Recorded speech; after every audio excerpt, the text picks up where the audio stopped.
రైతు ఆత్మహత్యలకు రాష్ట్ర విధానాలే కారణమంటున్నారు బీజేపీ నేత లక్ష్మణ్. ప్రస్తుతం ఆయన మీడియాతో మాట్లాడుతున్నారు. ఇప్పుడు లైవ్ చూద్దాం. తొలగించి ఆరోపణలు ఏమిటో అవినీతి ఏమిటో బట్టబయలు చేయగలేదు. ఇంతవరకు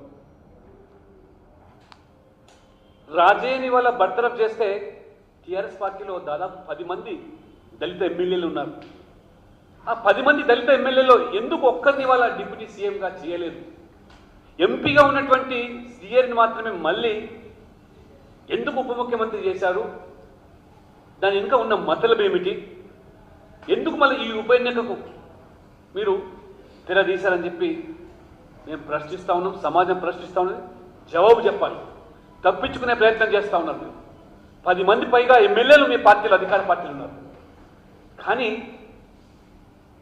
ఇతర పార్టీల మీద గెలిచిన వాళ్ళను ఓడిన వాళ్ళను మీరు హక్కును చేర్చుకొని మంత్రి పదవులు ఇస్తున్నారు. కానీ అంటే మీ 10 మంది ఎమ్మెల్యేలు ఎవరు కూడా డిప్యూటీ సీఎంకు అర్హులు కాదని చెప్పి నేను అడుగుతున్నాను ఇవాళ.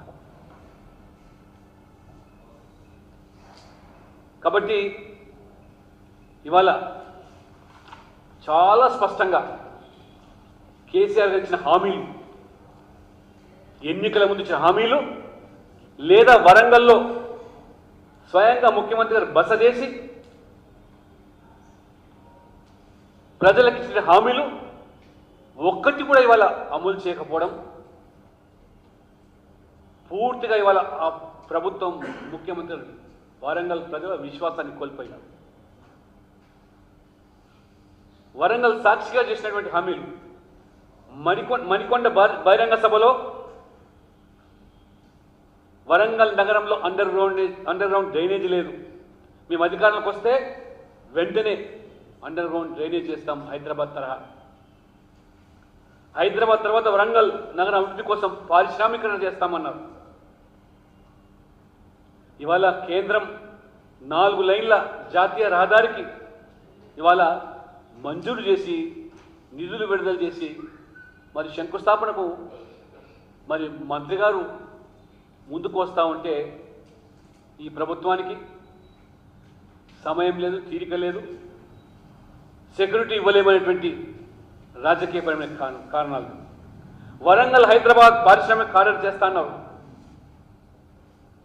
ప్రజలకు తెలుసు బీజేపీ కేంద్రంలో ఉన్నటువంటి ఎన్డీఏ ప్రభుత్వం, మోదీ గారి ప్రభుత్వం ద్వారానే ఇది సాధ్యమైన విషయం అని చెప్పి. అయినా ఇవాళ ఒక దళిత ఎమ్మెల్యేగా రాజయ్య గారు గెలిచి ఉప ముఖ్యమంత్రి హోదాలో వరంగల్ బహిరంగ సభలో వేదిక మీద కాళోజీ వైద్య విశ్వవిద్యాలయాన్ని ఆ శాఖకు సంబంధించిన మంత్రిగా వారు వేదిక మీద ప్రకటిస్తే ఆ వేదిక మీదనే ముఖ్యమంత్రి గారు రాజయ్య గారిని ఏ విధంగా అవమానపరిచారో వరంగల్ ప్రజలు మర్చిపోలేదు. కాబట్టి మరి మీరు ప్రకటించి సంవత్సరం కాలం గడిచినా మరి ఇప్పటికి కూడా విజయవాడలోని హెల్త్ యూనివర్సిటీ ద్వారానే మెడికల్ అడ్మిషన్లు జరుగుతున్నట్టు విషయాన్ని